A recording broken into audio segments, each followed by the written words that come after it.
गायत्री मंत्र कर सकते हैं लेडीज भी? गायत्री मंत्र लेडीज कर सकती हैं, लेकिन गायत्री मंत्र कभी भी सूरज ढलने के बाद नहीं करते हैं, इतना ध्यान रखिएगा। वो सूरज ढलने से पहले पहले ही आप कर लें, जब कर लें। गायत्री मंत्र का बेस्ट टाइम जो है वो अर्ली मॉर्निंग है। ठीक है। हाँ जी, हाँ जी Aneja ji. One second, one second, one second. अब अनेजा जी पूछ रहे हैं ना, पहले उनको पूछने दीजिए। हाँ जी। देवी जी, अभी आपने ये बताया कि कोई भी मंत्र संस्कृत वाला हमने उसका मुंह से उच्चारण नहीं करना, मन में बोलना है। लेकिन मैंने ये तजर्बा किया कि जो चीज मैं मुंह से बोलता हूँ तो उसका उच्चारण सही होता है, लेकिन अगर उसको मन में बोलता है वो कट जाता है, वो स्पष्ट मन में उसको नहीं बोल सकते हम। बिल्कुल, क्योंकि आप उस समय स्पीड अप हो जाते हैं। जब आप मन में बोलते हैं ना, तो आप स्पीड अप हो जाते हैं और वो आधे शब्द आपके खाए जाते हैं। लेकिन इसी के लिए, हाँ जी, इसके लिए पहले हमेशा कहा जाता है कि जब भी हम किसी भी मंत्र का जाप करना होता है, बेसिकली कहा यह जाता है कि हमें उस मंत्र को पहले कुछ टाइम तक रेगुलरली बोल बोल कर पढ़ना चाहिए। आप उसका उस समय जाप नहीं कर रहे। आपने अगर शाबर मंत्रों में भी देखा है तो मैंने आपको यही बोला है ना कि आपको मैं एक दिन पहले दे रही हूं, पहले आप उस मंत्र की खूब प्रैक्टिस कर लीजिए।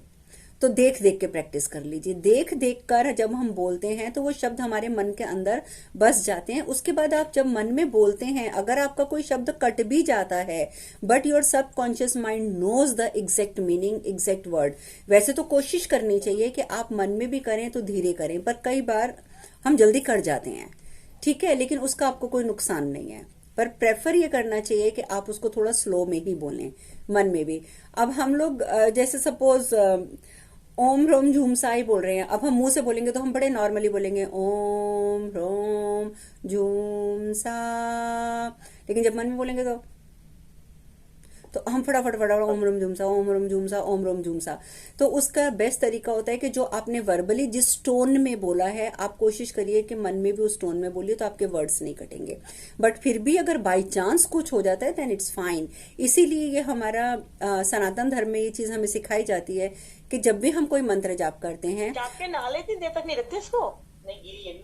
प्लीज म्यूट करके बात कीजिए। तो जब भी हम कोई मंत्र जाप करते हैं तो उसके बाद हम क्षमा प्रार्थना अवश्य करते हैं।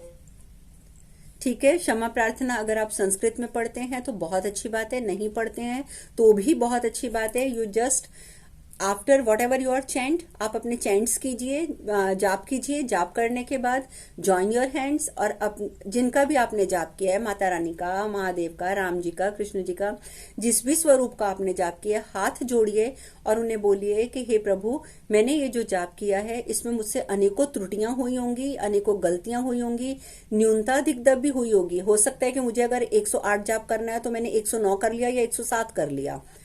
तो न्यूनता अधिकता का मतलब ये है। तो आप बोलेंगे कि न्यूनता अधिकता भी हो सकती है, मुझसे गलतियां भी बहुत हुई होंगी, पर मैं प्रत्येक गलती के लिए हाथ जोड़कर आपसे क्षमा चाहती हूँ या चाहता हूँ, और आप मुझे अपना पुत्र पुत्री समझकर उस गलती के लिए मुझे क्षमा कर दें।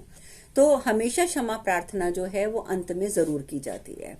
ठीक है, उससे क्या होता है कि अनजाने में की हुई आपकी जो भी गलती है उसको भगवान क्षमा करते हैं। ठीक है, जाप मन में करना है, जाप मन में करना है, उसका बेनिफिट आपको मन में करें। नहीं अगर होता देन इट्स फाइन, आप बोल के भी कर सकते हैं, बट फॉर 100% बेनिफिट वो आपको मन में ही करना चाहिए। ठीक है, हरे कृष्णा दीदी। हाँ जी। दीदी मैं शालिनी। शालिनी, एक मिनट, अनेजा जी कह रहे हैं एक प्रश्न और है। हाँ जी, आप बोलिए। जैसे मैं अब 40 मिनट से यहाँ बैठा हूँ, पौने घंटे से, और सीधा बैठा हूँ। हाँ आप जी। देख रहे हो शायद। इस दौरान मेरी ये कमर दर्द शुरू हो जाती है, ये पीठ मतलब दर्द शुरू होती है। ऐसा क्यों है? वो ऐसा इसलिए क्योंकि बॉडी को आदत नहीं है काम करने की। अगर आप अपनी बॉडी से काम लेंगे, जबरदस्ती भी काम लेना पड़ता है कई बार। ठीक है, आप काम अगर आप रोज लेंगे तो आपकी बॉडी को आदत होगी, फिर आपको बैठने से दर्द नहीं होगी। आप जानते हैं कि मेरी स्लिप डिस्क है और उसमें 3 डिस्क जो हैं, क्योंकि वो आज से 30-32 साल पहले की बात है, 3 डिस्क गल चुकी हैं। डॉक्टर कहते हैं कि उस जगह पर अब उसको हम वापस नहीं ला सकते उस डिस्क को, क्योंकि वो साइड में पड़े पड़े गल चुकी हैं, खत्म हो चुकी हैं। तो मेरा इतना पोर्शन जो है पीठ का, रीढ़ की हड्डी का, वो खाली है, but still I am sitting. क्यों? क्योंकि मुझे पता है कि मुझे अपने शरीर से काम लेना है। आप शरीर से काम लीजिए, आप प्राणायाम और योगासन रोज कीजिए। योगासन की मैंने वीडियोस भी आपको दी हैं, आप कीजिए। आपकी पीठ दर्द 100% मैं आपको गारंटी देती हूँ, आपकी पीठ दर्द खत्म हो जाएगी। ठीक है, आप प्लीज एक्सरसाइज जरूर कीजिए। आप सॉरी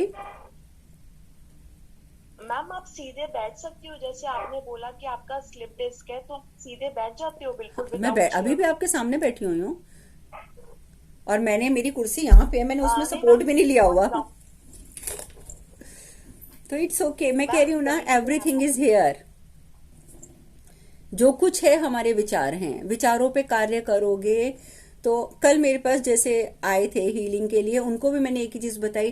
वो मुझे बार बार बोले मुझे आप ठीक कर देना। आई एम सॉरी, आप सुन रहे होंगे बट प्लीज मुझे क्षमा करें, मेरा मकसद आपको हर्ट करने का नहीं है, लेकिन मैं सबको ये बात शेयर करना चाहती हूँ ताकि सब सीख सकें। उन्होंने मुझे 10 बार एक ही बात बोली कि आप मुझे पूरे तरीके से ठीक कर दो, प्लीज आप मुझे पूरे तरीके से ठीक कर दो। तो मैंने उनको यही समझाया कि आप मुझे बार बार कह रहे हो कि मैं आपको ठीक कर दूं, दैट मीन्स कि आप अपनी बॉडी को ये मैसेज दे रहे हो कि मैं ठीक नहीं हूं। आप समझे इस बात को? आप मुझे बार बार बोल रहे हो कि मैं ठीक करूं, मैं ठीक करूं, दैट मीन्स कि यू आर एक्सेप्टिंग कि आपकी बॉडी ठीक नहीं है, आप बीमार हो। Why are you accepting this? मुझे मेरी पीठ दर्द रहती है, मेरी पीठ में इतनी जबरदस्त प्रॉब्लम है, मेरे घुटनों की। मैं अगर आपको अपने एक्सरे भेजूं ना, आप किसी डॉक्टर को मेरे एक्सरे दिखाइएगा, क्योंकि ये सब प्रॉब्लम्स मुझे आज से कम 30 इयर्स पहले हुई थी। 30 साल कम नहीं होते, 30 और उस टाइम पर के बाद से मेरी वो बोन्स खत्म हो चुकी हैं। मुझे बहुत सीवियर ऑस्टियोपोरोसिस है पूरी बॉडी में, लास्ट स्टेज का। ये भी मैं बता दूं, लास्ट स्टेज का, कि अभी मैं 3 साल पहले भी जब डॉक्टर पे एक बार गई थी रेगुलर चेकअप के लिए, तो ही वॉज शॉक्ड कि हमें समझ नहीं आ रहा कि आप चलते फिरते कैसे हो। और उन्होंने जब मेरे एक्सरेज किए थे, मेरे पास अभी भी सेव है उनकी कॉपीज, मैंने बल्कि इंडिया भी भेजी, वहां पे भी मैंने चेक करा है। उसमें साफ है कि वो हड्डी गल गल के, मेरे घुटनों की भी हड्डी गल गल के ना नीचे जैसे पिघल जाती है, कोई चीज मेल्ट होती है ना, कोई चीज पिघल जाती है, ऐसे मेरे घुटने की हड्डियां पिघली हुई हैं कि वो अगर मैं ज्यादा काम करूंगी, मुझे पता है कि वो आपस में रगड़ खाती हैं और मुझे दर्द होती है। बट उसके बाद भी I am doing everything without any pain killer, without any medicine, और मैं कुछ नहीं मेडिसिन लेती हूँ। ठीक है, तो ये सब मैं कह रही हूँ ना हमारे यहाँ पर है, क्योंकि मैंने एक्सेप्ट कर लिया कि नो, डॉक्टर्स कह रहे हैं let it be, but I am fine, मुझे कोई तकलीफ नहीं है। मैंने अपने अंदर इस बात को फीड कर लिया है, और जब मैंने फीड कर लिया तो दैट विल वर्क, जो मैंने फीड किया है। विटामिन भी नहीं लेते हैं? नहीं, मेरी डॉटर ने मुझे जबरदस्ती ला कर ना वो बायोटिन की भी रखी हुई है कि मम्मी आपके नेल्स बीच में से टूट जाते हैं तो बायोटिन जरूर लिया करो। वो भी मुझे कभी महीने में 2 बार याद आता होगा कि मुझे एक गोली जो है, कैप्सूल जो है बायोटिन का खाना है। कैल्शियम और विटामिन डी कुछ भी नहीं लेते? नहीं। और आपको मैं एक चीज और बता दूं कि आज से 4 साल पहले भी जब मैंने अपना विटामिन डी का टेस्ट करवाया था तो सिर्फ उसमें 6 आया था। I don't know what is the meaning of 6, लेकिन मुझे इतना पता है कि 6 आया था, और डॉक्टर ने कहा था कि ये आपका लोवेस्ट से भी लोवेस्ट है, क्योंकि 40 से अबव होना चाहिए हमेशा, कि 90 से अबव होना चाहिए, और मेरा सिर्फ 6 था। और आई एम सरप्राइज्ड कि इस बार जब मैंने करवाया, क्योंकि यहाँ पे हर साल रेगुलर चेकअप होता है और वो नेसेसरी है, सबको करवाना पड़ता है, तो इस बार जब मेरा रेगुलर चेकअप हुआ उसमें जब मेरा विटामिन डी चेक किया गया तो वो ऑटोमेटिकली बढ़ चुका है। आई डोंट नो हाउ, मैं कुछ विटामिन डी के लिए नहीं ले रही हूँ। तो आप उधर ठंड में कैसे सरवाइव कर रहे हैं? क्योंकि आर्थराइटिस का भी प्रॉब्लम हो सकता है तो ना? मैं तो कह रही हूँ कि मैं अगर आपको अपने एक्सरेज दिखाऊं तो आप अपने डॉक्टर को दिखाइएगा, वो भी हैरान हो जाएगा कि ये बॉडी है पूरी डैमेज्ड, बट स्टिल मैं कह रही हूँ ना सब यहाँ पर है, वर्क हमें करना है यहाँ के लिए। सॉरी मैम आप कैसे कर लेते हो, हमें भी सिखा दीजिए। कह रही हूँ ना, विल पावर बढ़ाओ, विल पावर। मैं भी एक टाइम पे था, यू नो, अगर मैं आज से 25-30 साल कम से कम जाके पीछे देखती हूँ ना, तो मैं कंप्लीटली एक किस्म से व्हील चेयर पे थी। तो ये होता है जब तक हम लोग, आपने रॉबी सर की एक बात सुनी होगी पिछले मनी ब्लॉकेजेस के। अच्छा, आपको पता है ना कि कल जो सेशन है वो लव एंड रिलेशनशिप के लिए बहुत इंपॉर्टेंट होगा, जरूर देखना, ठीक है।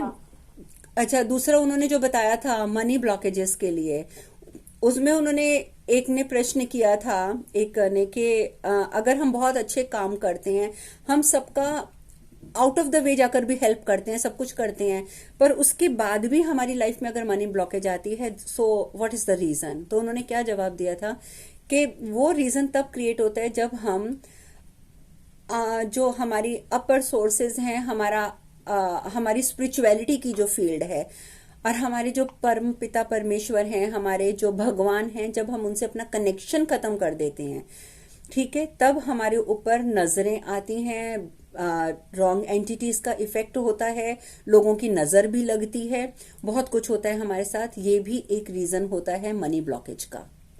अगर आपने ध्यान से सुना है तो इसमें चीज बहुत एलोबरेट करके उन्होंने क्लियर करके समझाई थी, तो है ना, बताई थी। तो इसीलिए अगर आप स्पिरिचुअलिटी में चले गए हैं, अगर आपने अपना आपको सरेंडर कर दिया है उसके ऊपर कि मैंने अपने आप को तुम्हारे ऊपर छोड़ दिया है, तुम जानो तुम्हारा काम जाने, तो देखना आपकी समस्याओं का अंत होना शुरू हो जाएगा। दूसरा, आप एकदम बिना सोचे कि आप जिसके लिए कर रहे हो वो सामने वाला व्यक्ति कैसा है, आप उसका भला करते रहते हो, आपकी आधी से ज्यादा समस्याएं खुद खत्म हो जाएंगी, चाहे वो शारीरिक है, मानसिक है, आर्थिक है। तो मैं अपनी सिस्टर की बात कराती हूँ, बता रही हूँ मैं आपको कि उसके पास उसका बिजनेस वगैरह बिल्कुल कंप्लीटली बंद हो गया था अभी 2-3 साल पहले, और कोरोना के बाद तो कंप्लीटली जीरो हो गया। बट स्टिल वो आज की डेट में भी आउट ऑफ द वे जाकर उसको जो नीडी नजर आता है उसने उसकी हेल्प करनी है। फेसबुक पे, इंस्टाग्राम पे जहां देखेगी अरे ये वाली संस्था खुली है, इनको पैसे की जरूरत ही है, तो चाहे उसके पास जो भी होता है वो भेजती है। और आप जानते हैं कि उसका रिजल्ट क्या है? वो खुद हैरान होती है। मेरी उससे रोज बात होती है, वो मुझे कल भी कह रही थी, कहती दीदी आई डोंट नो, पर मुझे नहीं पता कि मेरे पास पैसे कहां से आते हैं। कहती है लेकिन मेरे सामने कोई जरूरतमंद आता है तो मेरे पास उसके लिए पैसे निकलते ही निकलते हैं। और कहती है कि जैसे मैं वो पैसे देती हूँ तो मेरे पास कई गुना होके वो वापस आ जाते हैं। कहती है आई डोंट नो हाउ। माँ, ये मेरे साथ भी होता है। मैं हाँ प्रियंका, आपने भी मुझे बताया था ये बात, राइट। और माँ, आप तो मेरी लाइफ के बारे में जानती हैं ना, मैं बहुत ज्यादा स्ट्रगल करती हूँ, हाँ बहुत ज्यादा, लेकिन मेरे साथ बहुत ही चमत्कार होता है। बिल्कुल सही बात है। आप बिल्कुल आप ये सब चीजें छोड़ कर ना कि हमारे पास है हमारे पास नहीं है, ये बात अपने दिमाग में रखोगे तो गलत होगा। आप ये बोलोगे ना मेरे पास नहीं भी है, इट्स ओके, मैं कर रही हूँ, ऊपर वाला अपने आप देखेगा। आपने सरेंडर कर दिया उसके ऊपर। आपको नहीं जानते कि आपके पास कहां से आएगा, कैसे आएगा। तो ये चीजें बहुत ज्यादा मैटर करती हैं। आप ये करके देखिए, आपको रिजल्ट नजर आएगा, सामने नजर आएगा। 708 वाला तरीका अपनाया होगा क्या चीज? नहीं, वो भी अपनाने की जरूरत नहीं है। मैं कह रही हूँ ना, अगर आप भगवान से कनेक्टेड हैं, 1 second, if you connected with your angels, you are connected with your heart self, your spirit guides और योर गॉड, स्पिरिचुअलिटी के किसी भी रेल्म से आप कनेक्टेड हैं तो आपको दिक्कत नहीं आएगी, बिल्कुल दिक्कत नहीं आएगी। हरे कृष्णा। 1 सेकेंड में पहले म्यूट कर रही हूँ, अब अनम्यूट करके बोलिए।